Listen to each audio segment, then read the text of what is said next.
Main మార్పు దేవుని యొక్క మార్పు అనేది ఎవరికైనా వస్తుందండి. దేవుని సన్నిధిలో నాకు వచ్చింది అది నేను కృతజ్ఞతగా చెప్పాలనుకుంటున్నాను. నాలో మార్పు రావడానికి కారణం దేవుని కృప వల్లనే నేను మారానని చెప్పేసి నేను నిక్కచ్చిగా చెప్పగలుగుతున్నాను. ఎవరి వలన కూడా కాలేదు ఇంతవరకు.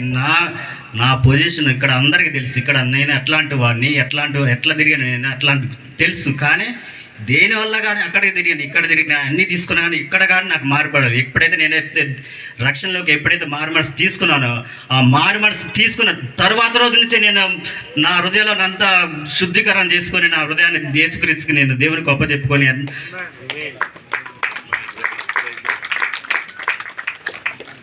నేను ఇది చాలా గర్వంగా చెప్పుకుంటాను అండి. ఎవరు చెప్పినా నేను వినను, నమ్మను.